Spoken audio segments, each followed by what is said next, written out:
He thought he'd never recover the string. He never thought a woman would ride it in. The rope was still coiled on the peg, where I'd hung it the morning everything went wrong. I don't know why I left it there. 3 months, maybe 4, and I hadn't touched it, hadn't even looked at the far wall of the barn where the pegs were, really looked, the way a man looks when he's taking stock of what he has left. I'd go in for feed or to check on the gray mare's left foreleg, and I'd keep my eyes low, on the straw, on the bucket, on whatever I'd gone in to do. But I knew the rope was there.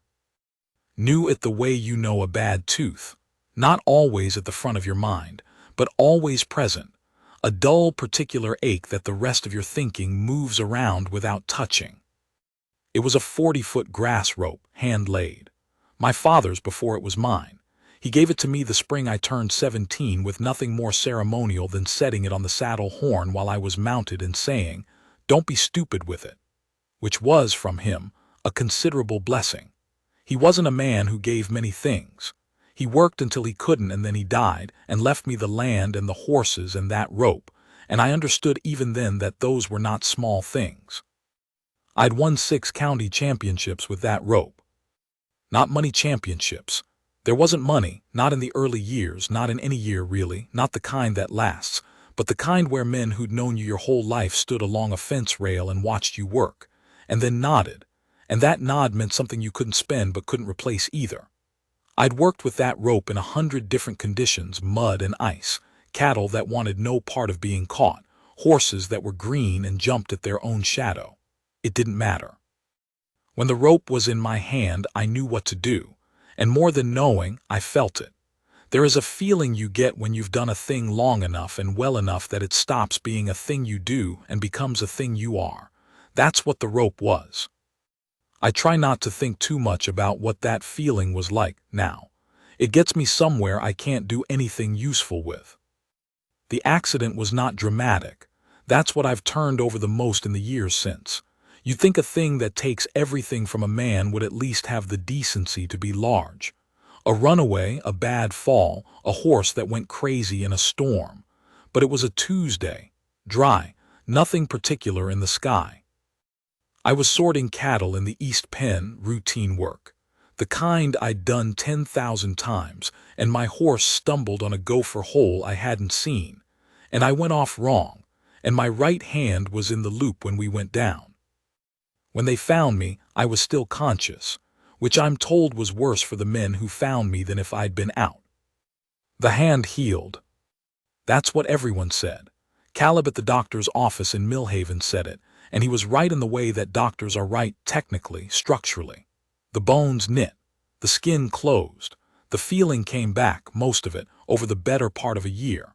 I did the exercises they told me to do. I worked the hand in cold water the way the old-timer at the livery in Millhaven told me he'd done after an injury years back. I was patient with it in ways I am not generally patient with things. I gave it everything I could give it except the one thing I couldn't, time, of which I'd already given it all it was going to take. But a hand is not a mechanism. A roper's hand is not a hand the way other people have hands. It's trained and tensioned and learned. 1,000 hours of a particular sensitivity in the fingers, a reading of weight and slack and resistance that lives not in the muscle but somewhere deeper, somewhere that's habit and instinct and something else I don't have a word for. And that particular knowing did not come back. I tried. I want to say that plainly because I've thought about it enough that I needed to know whether I'd quit or whether the thing was gone, and I believe the thing was gone. I went out in the evenings alone when there was still light, and I practiced the way I'd practiced at 17, throwing at the fence post, drawing slack, working the figure eight. And I could do it. That was the cruelty of it. I could do it well enough that a stranger watching from a distance would have thought I was fine. But I knew, you always know. There's a moment in a good throw where everything, your weight, the loop, the rope's own momentum, the slight lean of the target comes together into one thing, and you're not throwing anymore. You're just the instrument through which the throw happens. I'd had that feeling so long I'd forgotten to be grateful for it. After the accident, I never had it again. I sold most of the cattle the first winter. Kept the horses. I wasn't ready to do what selling the horses would mean, and I kept the land, all 420 acres, though the mortgage on the South 40 had started to become a sound I heard when I woke up at 3 in the morning.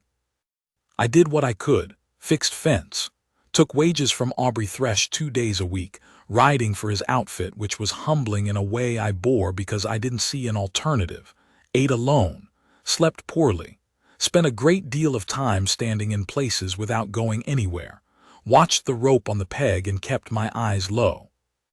The land is beautiful, and I know it's beautiful, and during those months I could not feel it. That was a secondary loss I didn't have a name for until later. You lose the thing you were good at, and then you lose the ability to take any particular comfort in what's still around you, because everything around you is evidence of what you used to have and don't anymore. My nearest neighbor to the east was the Dalcourt place, which had been empty since old Herbert Dalcourt died the previous spring. Herbert had been a careful man, the kind who fixed things before they needed fixing and kept his fences tight, and never borrowed anything he didn't return in better shape than he'd gotten it. I'd respected him without being close to him. We were the right distance apart for neighbors, which is to say we helped each other when help was needed and stayed out of each other's business the rest of the time, and we both preferred it that way. His daughter had inherited the place. Herbert's girl, who I'd known slightly years before as somebody's kid sister at dances, a child when I was already a young man. I knew she'd been married and that her husband had died, but the details of other people's lives had grown distant to me in those months. I wasn't unfriendly. I was just somewhere else most of the time, even when I was standing still. She arrived on a Tuesday in late October with a wagon, a dog, and what appeared to be a considerable opinion of how her father had maintained the east fence line. I heard her before I saw her. I was working the gray mare in the round pen light work, just keeping her moving, keeping myself occupied with something that required attention without requiring the thing I'd lost, and I heard the wagon come up the road and stop, and then I heard a voice that was addressing the fence with some specificity. Not shouting. Just talking to it, the way some people talk to things that have disappointed them, clear and level and unimpressed. I stopped the mare and listened for a moment, and then I went on with what I was doing, but something in me had shifted slightly toward interest, which was the most I'd felt toward anything in a while. Her name was Nora. Nora Dalcourt. She'd taken her name back after her husband died, which I didn't know then but learned later, along with most things about her. In the slow way you learn things about a person who doesn't volunteer information but doesn't withhold it either. She came around the end of the fence line and saw me watching her from the round pen, across maybe 50 yards, and said without raising her voice much, "That gray's favoring her left." I said she'd had a stone bruise. Nora said, "Doesn't look like a stone bruise anymore." Which was true. It had been a stone bruise and then become something else, and I'd been watching it without deciding anything about it, which was, I understood dimly even then, what I did with most things. She said, "I'm Nora Dalcourt. I'll be your neighbor," like it was a fact being reported, not an introduction being made. I said I knew who she was. She looked at me a moment, not unfriendly, just taking inventory the way you assess a horse or a piece of fencing, weighing what you're working with. Then she said, "You're Gideon Marsh." Not a question. "My father spoke well of you," she said, which I hadn't expected and which I didn't know how to answer, so I didn't. She went back to her wagon. I watched her go, and then I walked the mare in a slow circle and told myself it was nothing. A neighbor arriving. It happened. The world kept producing neighbors regardless of whether a man had anything left for them. She was competent in a way that was remarkable without being showy, which is the rarest kind of competence, and the kind I've always had the most respect for. Within 2 weeks of arriving, she'd fixed the east fence line, not hired it done it herself with a post-hole digger and wire stretchers, and a vocabulary that expanded considerably when the third post cracked. She had 4 horses of her own, good stock, a pair of mules for the heavier work, and a milk cow she'd brought up from somewhere south that appeared to hold a personal grievance against the barn and everything in it. The cow eventually made her peace with the barn. The mules were steady. The horses were well kept and well mannered in the way that horses are when they've been handled consistently and honestly for years. I watched from a distance, which I told myself was minding my own business and which was probably something else. One morning in early November, she knocked on my door before sunup. I was already awake. I was always already awake in those months, sleep being something I did in pieces rather than all at once, and when I opened the door she said, without preamble, that her bay mare was down and she thought it was colic and she needed another pair of hands. I went without asking questions. You go when a neighbor's horse is down. That's not a decision you make, that's just what you do, the way you go to a fire or a man who's hurt. We worked the mare for 4 hours, walking her through the pain, watching her for the signs that tell you whether it's the kind that passes or the kind that doesn't, keeping her moving when she wanted to go down, which is the instinct of a colicking horse and the wrong thing. Nora was calm in the way that people are calm who have been frightened enough times that they've learned the difference between being calm and not being frightened. She was frightened. She just didn't let it make any of the decisions. She knew what she was doing. She knew it better than a lot of men I'd worked cattle and horses with, and she didn't need me to tell her what to do. She needed me to be there, to be a second set of hands and eyes, and someone to spell her when her arms gave out from holding the mare's head up. The mare came through. When it was over and the horse was standing and moving and beginning to show interest in her water, Nora sat down on a hay bale and put her face in her hands for just a moment. Not crying. Just spending something she'd held in reserve the whole 4 hours, letting it go now that she didn't need it anymore. I knew that feeling. I'd had it after long, difficult things. I didn't say anything. I went and found her a cup and filled it from the bucket, the good well water, not the trough water, and set it near her on the bale. She took it without looking up and drank, and then she said, quietly, "Thank you, Gideon," just my name. The way she said it, like she meant it and wasn't going to embellish it, hit me somewhere I hadn't been hit in a while. I went home and ate breakfast and tried not to think about it. There's a way that 2 people who are neighbors and not much else gradually become something else, and it rarely happens dramatically. It happens the way weather changes slowly, through small daily things, until one morning you look out and the season is different and you can't point to the exact day it changed. She came by twice that November on ordinary business, once about a survey line between the properties that she'd found in her father's papers and wanted to confirm, once because she had more winter squash than she could use and didn't see the point in letting it go to waste. We talked in the yard both times. Nothing memorable, but I noticed both times that the conversations lasted longer than the business required, and that neither of us seemed to find that awkward. I fixed her back porch railing in December, because she'd mentioned in passing that it was loose, and I had the material and the time, and it was the kind of thing that a neighbor does. She made coffee while I worked and brought it out, and we stood in the cold and drank it and talked about horses for 45 minutes. She had opinions about horses that were specific and grounded in experience, and there is nothing I find more interesting than a person who has worked at something long enough to have real opinions about it. Not opinions they've read or borrowed, but opinions they've earned. I said something about the importance of patience in starting a young horse, and she said patience was essential but not sufficient, that you also had to know what you were being patient toward, what outcome you were waiting for, or patience was just delay with a better name. I thought about that for several days. She figured out the rope before I told her. I don't know how exactly. Maybe it was the path I took through my own barn, the particular route that avoided the west wall. Maybe it was something in my face when I came in from Thresh's place in the evenings, that particular flatness a man wears when he's done work he used to be good at and isn't anymore. Maybe she asked around, though I don't think that was Nora's way. She didn't strike me as a woman who gathered information secondhand when she could observe it directly. Maybe she just saw things. She saw things. It was a Sunday afternoon in late November, one of those days where the light goes gold and cold at the same time, and the world looks like a picture of itself, too still and perfect to be entirely real.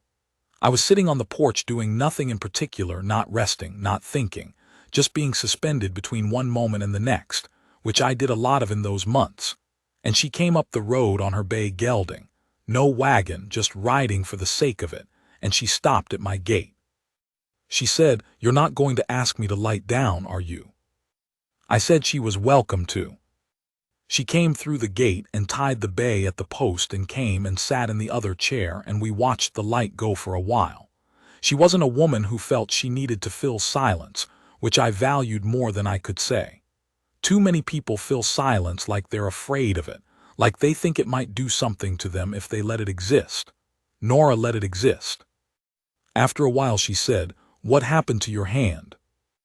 I told her, the whole of it, the gopher hole, the loop, the way the bones had healed and the feeling had come back everywhere except in the place that mattered.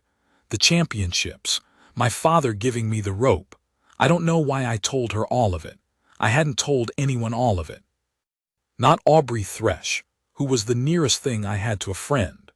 Not my cousin up in Montana who'd come down after the accident and stayed a week and been kind about it. It came out of me because she asked plainly and I answered plainly, and once I started, the rest followed the way water follows a channel. It went where it was going to go.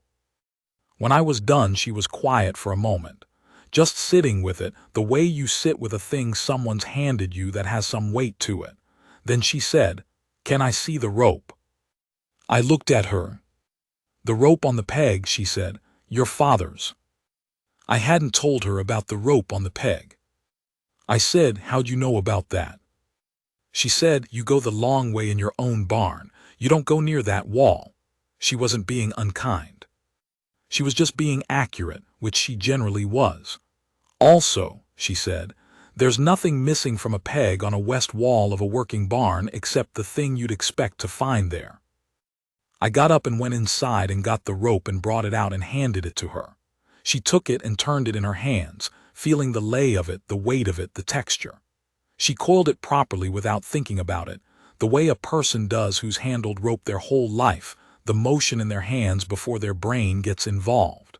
She felt the whole length of it, running it through her fingers, and she didn't talk while she did it. She just paid attention to the thing. She said, "This is a good rope." I said it was. She held it a moment longer and then she said, "What if you threw it bad on purpose?" She looked over at me. "What if you went out there tonight and threw it wrong, all evening, not trying to find the feeling, not testing yourself, not caring about the result, just moved it?" I didn't say anything. "Because the way it sounds," she said, "what you lost wasn't the throw itself. You said you can still throw. What you lost was the ability to stop caring whether it was the throw you used to make, and you can't work your way back to not caring by trying harder." I sat with that for a while. The light had gone mostly gold by then, the cold coming in behind it the way it does on those November evenings, first at your ankles and then everywhere. I said, "That's easier to say than to do." She said, "I know it is. I said something like it to myself for nearly 2 years after Owen died, and I couldn't ride a horse without thinking about whether I was doing it how he'd have done it." She looked out at the pasture. Didn't stop being true. She set the rope on the porch rail between us and didn't say anything else about it. We sat until the light was mostly gone, and then she untied the bay and rode home, and I went in and ate, and then went back out and threw the rope at the fence post in the last gray light. I threw it wrong, deliberately wrong, loose and sloppy, the loop falling short, the angle bad.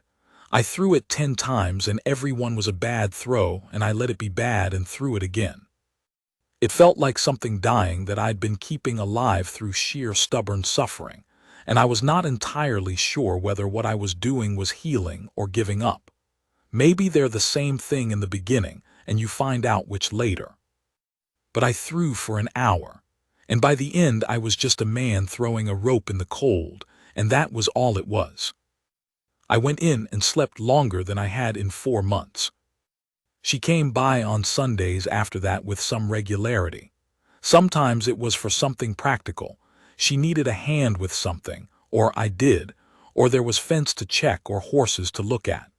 But sometimes she came and there was no particular reason, or the reason was thin enough that we both knew it was a reason and not a cause. She brought soup one Sunday, and we ate it on the porch even though it was cold because she said she'd spent too long inside that week and needed to see the sky. We talked about her father, about what he'd been like in his last years, which I could only contribute a little to, but she seemed to need to say more than she needed me to add. I listened. She was good company in the way that people are good company who aren't performing it, who are just there, present, paying attention. I told her about my wife. I hadn't talked about Margaret in a long time. Not because the memory was bad, it was good, and that was almost the harder thing. We'd had 12 years together before the fever took her, and they were 12 good years, the kind where you work hard and you're tired at the end of the day and you eat supper together and that's enough. More than enough. Margaret had liked the rope too. She'd liked watching me work it, not for the showing off. She didn't care about that, but for the same reason I liked watching her do anything she was good at. The pleasure of watching someone do a thing well. She used to say the rope moved like it was water. I told Nora about that, and Nora said she thought she would have liked Margaret, which was the right thing to say because it was probably true, and because it didn't diminish anything or try to replace anything. It just made room for the fact that Margaret had existed and mattered. February came in hard, the way February will when it's been saving itself up. A week of storms, each one arriving before the last one had finished, so that the snow built on itself and the drifts went up against the barn wall past my shoulder. Then a warm spell in the middle of the month that turned everything to mud, that particular mud that's half ice and smells like the earth remembering it's alive, and then a hard freeze that locked it all in place like something preserved. I lost a section of north fence to the second big drift, posts pulled clean out of the frozen ground, 3 rails down, and the cattle would be through it as soon as they found it. I spent 3 days repairing it in weather that went from cold to brutal and back to cold, the kind of work where you have to keep moving or your hands stop cooperating.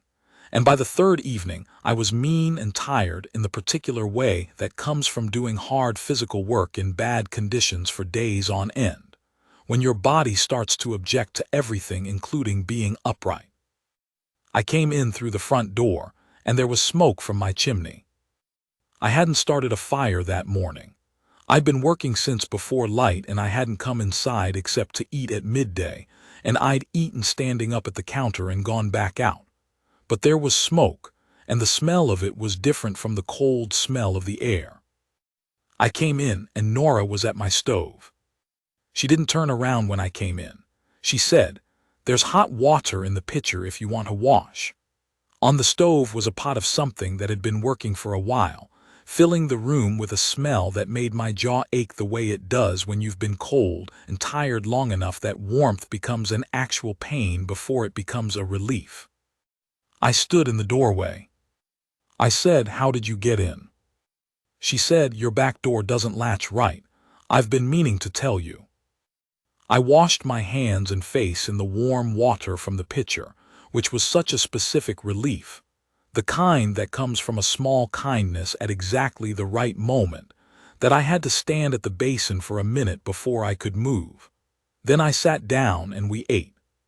She'd made a venison stew with dried beans and the last of the root vegetables from her father's cellar, and it was the best thing I'd eaten in months, possibly longer than that.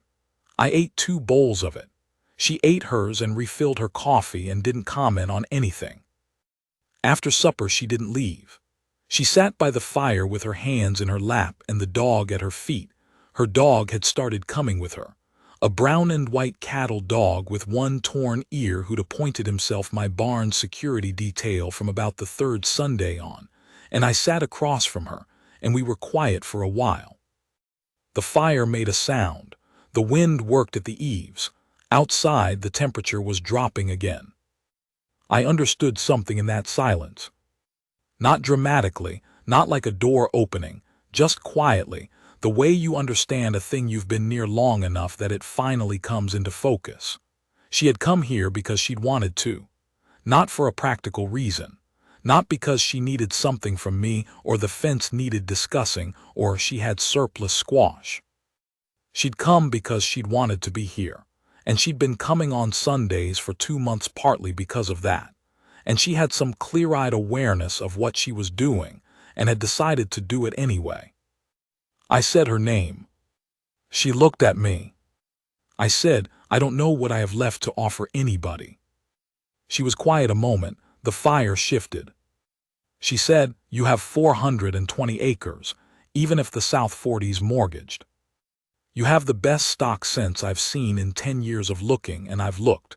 You've got your father's rope on a peg in your barn, and you've started throwing it again. She paused. She was looking at me steadily, the way she looked at things she'd already made her assessment of. And you have me sitting in your house at 8 o'clock on a February night, which I don't do for men who have nothing left. I looked at the fire. I said, the hand isn't what it was. She said, Gideon, patient, a little exasperated, and underneath the exasperation something else, something warmer and more serious. A man who throws rope isn't worth more than a man who doesn't. You know that. I didn't say anything. You've been grieving, she said, like it was a person, and it was yours to grieve. But I'm not willing to watch you grieve it the rest of your life when there's still life to be lived. The wind outside was working. The dog had put his head on my boot. The fire had settled to coals and the light was amber and low. I said, you're a hard woman to argue with. She said, I'm not arguing, I'm informing. I laughed. A real laugh, sudden, the kind that surprised me because I hadn't heard the sound of my own laughter in long enough that it sounded slightly foreign. She looked startled for a moment, and then she smiled, not the surface smile I'd seen her use in practical conversation, but a real one, private and warm, the kind that comes from somewhere a person doesn't usually let you see. It changed her whole face. It made her look like herself, the particular self underneath the competent, efficient person she showed the world. I thought, I want to see that more. I fixed the back door latch the following Saturday. She stood in the doorway watching while I worked, the dog at her feet, the morning bright on the snow. She had opinions about my technique, which she shared. I said I'd been hanging doors since before she was born. She said, that explains some of the other doors. I finished the latch and tested it, and it was right, and she made coffee. We ate lunch. She'd brought bread. I had salt pork and beans. It was a better lunch than either of us would have made alone.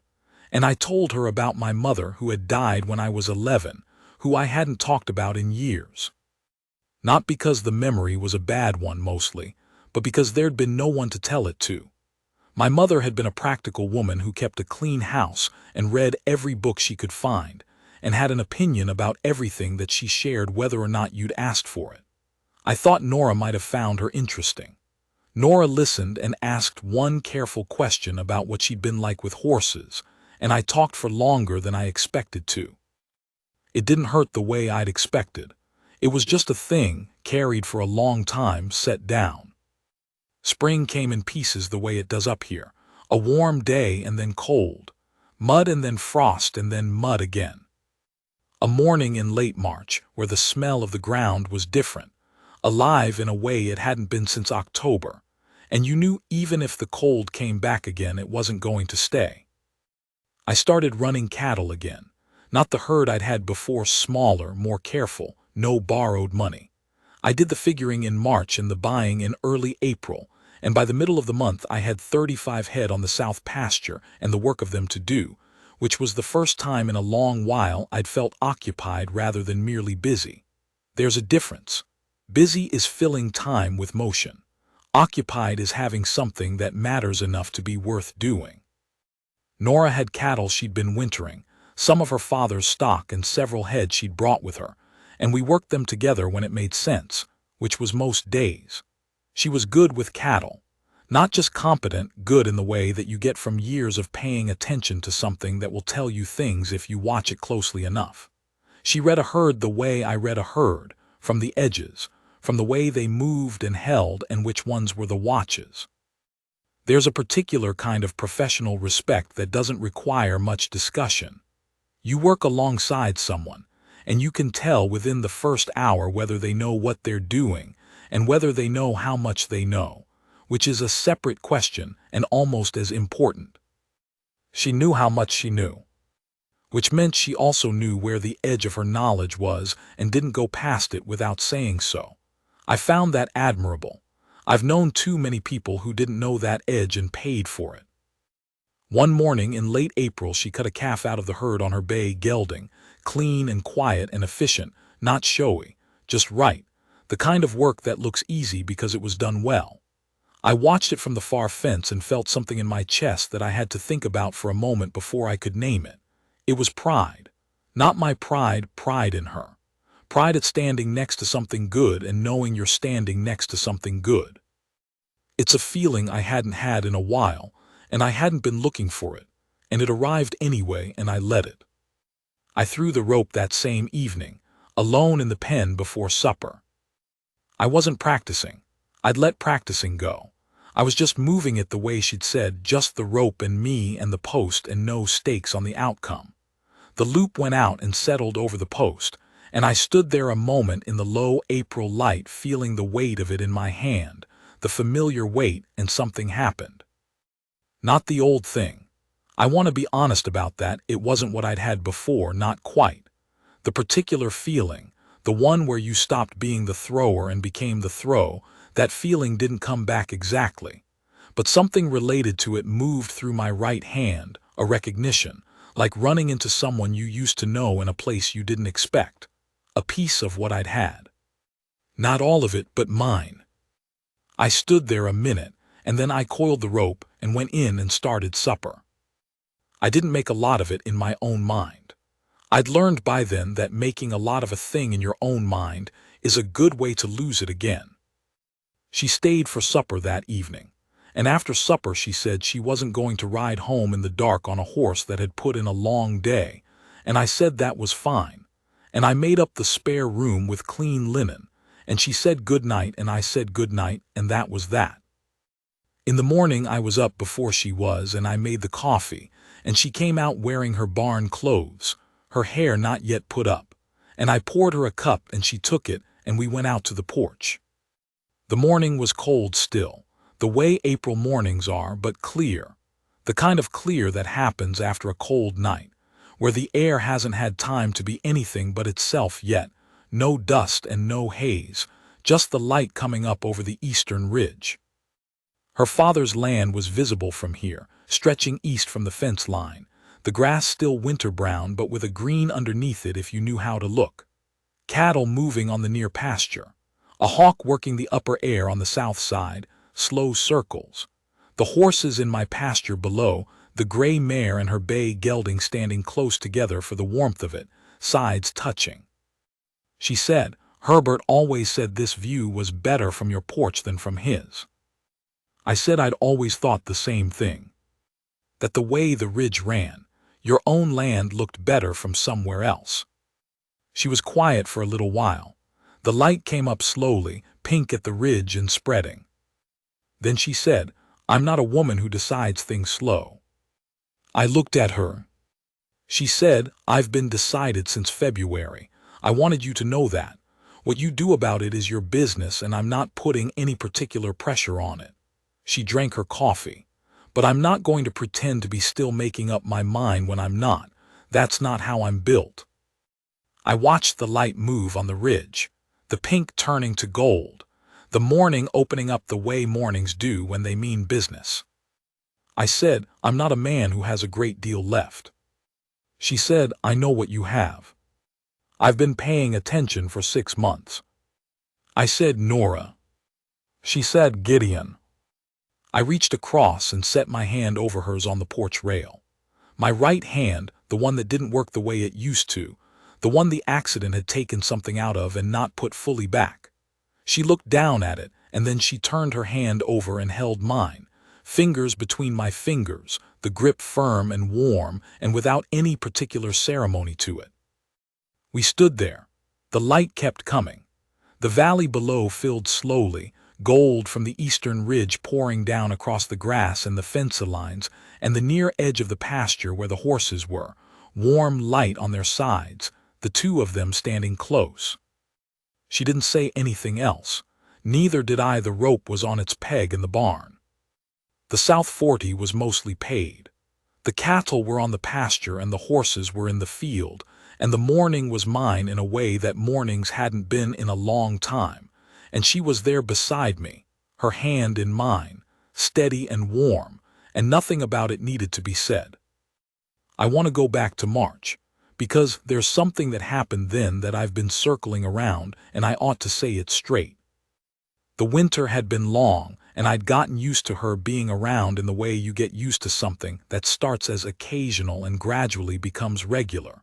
So gradually, you don't notice the shift until the thing is already part of the furniture of your life. She'd come on Sundays mostly, but also sometimes on a Thursday when she was passing on her way to or from Millhaven, or when something came up that wanted two people. We'd established a rhythm without discussing establishing a rhythm, which was the way both of us preferred things, worked out in practice rather than talked out in advance. She was not a woman who required a lot of announcement. Neither was I. But in March I came down with something. Not the fever, I was careful about that word after Margaret. I would not use it for something ordinary, but a chest cold that got into my lungs and sat there for 10 days and made me more or less useless. I got the barn work done in the mornings because the animals needed it done, and that was the end of any argument. But by midday, I was back inside sitting by the stove trying to breathe carefully enough that the coughing didn't start, which it always did eventually. Nora came on the Thursday of the second week, not expecting to find me inside in the middle of the day, and she did not ask whether I needed anything. She assessed the situation, which I was aware was not a flattering situation, me hunched over a cup of something that was supposed to be tea but tasted like bark, a week's worth of washing up accumulating in the basin, and she rolled up her sleeves and started working. She didn't fuss. That was the thing I noticed most. She didn't hover or pepper me with questions about how I felt or whether I'd eaten enough, or make the situation into a demonstration of her concern. She just fixed things, did the dishes, swept, made a broth from what she found and set it on the stove and told me to drink it. Then she went out and did the afternoon barn work and came back and sat by the fire and read from a book she'd brought in her coat pocket while I slept in the chair. When I woke up she was still there, reading by the lamp. I said I could manage. She said, "I know you can." She turned a page. "I didn't come because you couldn't manage." I sat with that for a while. She went home at dark and came back the next morning before I was up and made breakfast and left before I could thank her properly for any of it. That evening I found that the supply of wood stacked by the back door, which had gotten low, had been replenished. I hadn't heard her do it. She must have gone out and come back without my knowing. I thought about that for a long time, not sentimentally, just as a fact turned over, looked at from different angles. She had come and done a thing for me not because she had to and not because I'd asked and not, I was fairly sure, because she was the kind of person who did things out of duty. She'd done it because she'd wanted to, because she thought I was worth doing it for. It had been a long time since anyone had thought that, or since I'd been able to receive it, which might be the same thing or might be different. There were things she didn't tell me that I learned later, in pieces, the way you learn the parts of a person that aren't offered but aren't hidden either. Her husband Owen had been a horseman, a good one from Colorado, not from here, and they'd had 10 years together on a place in Kansas that had been good years, and then thin ones, and then he'd gotten sick, a slow sickness that got faster at the end, and she'd worked the place herself through the last 2 years of it and the 2 years after, and then Herbert had needed her, and the Kansas place had been someone else's and she'd come here. She'd told me some of that. The rest I gathered from the way she talked about Kansas without quite looking at it directly, and the way she talked about Owen, not often, but plainly when she did, without performing grief or putting it away too quickly. She'd had to start over, not once but twice, once when Owen died, and once when she left Kansas and came here and had to make herself into someone who lived in a new place with different land and different weather and her father's particular way of having let things go at the end when he didn't have the strength to maintain them. I thought about what that took. To start over in that particular way, not by forgetting what came before, but by carrying it along and starting anyway. Most people I knew couldn't do that. Most people I knew, when they lost something, couldn't imagine having anything again. I had not been able to imagine having anything again. That was the truth of the year before she arrived. But she'd known loss of her own, real loss, the kind that's not about a skill or a rope or a feeling in your hand, but about a person who is there one day and gone the next, and she hadn't stopped. She'd kept going, kept working and kept looking and kept showing up, and she hadn't made a speech about it. She'd just done it. I had a great deal of respect for that kind of endurance, the quiet kind, the kind that doesn't ask for recognition.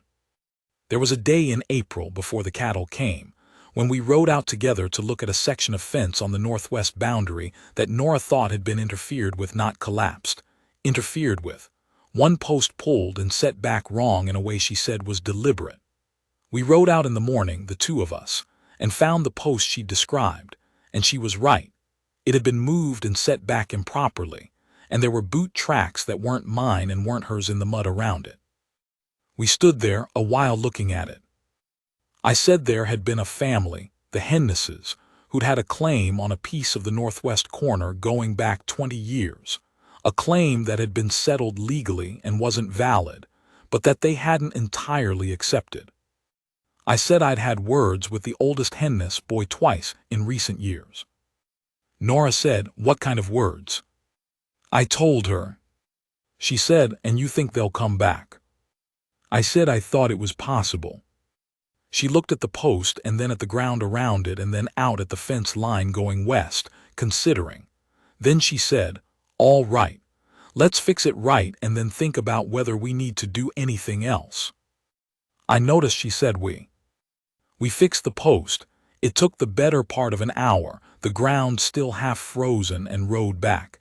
And on the way back she said she thought I should pay a visit to the Henness place and have a different kind of words. Clearer ones, with witnesses. I said I was considering it. She said, "Don't consider too long.